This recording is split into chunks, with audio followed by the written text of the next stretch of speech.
అదే కానీ నేరస్తులు రాజకీయ ముసుగు లేకపోతే నాకు 2 నిమిషాలు పట్టకొచ్చి తాట తీసి ఎక్కడ పెట్టాలనో అక్కడ పెట్టేవాడిని అని చెప్పి కూడా నేను మీకు తెలియజేస్తున్నా.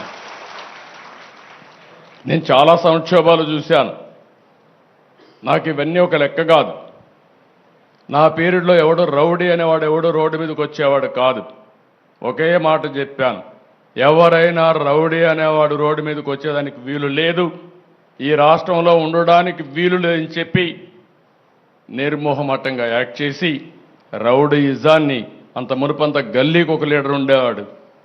అటు తెలంగాణలో కానీ ఇటు ఆంధ్రప్రదేశ్లో కానీ ఆ 9 సంవత్సరాలు రౌడీలు లేకుండా చేశాను.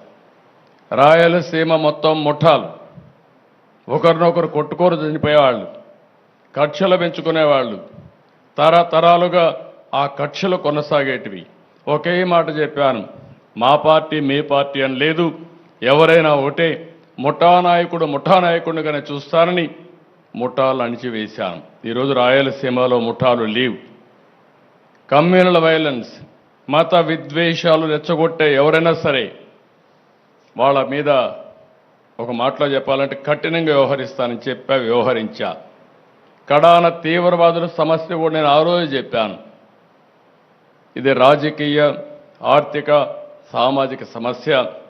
ఇక్కడ ఈ రాష్ట్రంలో అభివృద్ధి కావాలంటే, ఇలాంటి సమస్య ఉండడానికి వీల్లేదంటే కడాన నా మీద కక్ష కట్టి మీకు అందరికీ తెలుసు, తిరుపతి వెంకటేశ్వర స్వామి బ్రహ్మోత్సవాల సమయంలో బాంబులతో నాపైన దాడి చేసిన, ప్రజలకు న్యాయం జరగాలి, మీకు లా అండ్ ఆర్డర్ ఉండాలి, శాంతి భద్రతలు ఉండాలనే ఉద్దేశంతో నా ప్రాణాన్ని కూడా లెక్క పెట్టుకోకుండా ముందుకు పోయిన విషయం మీరందరూ గుర్తుపెట్టుకోవాల్సిన అవసరం ఉంది.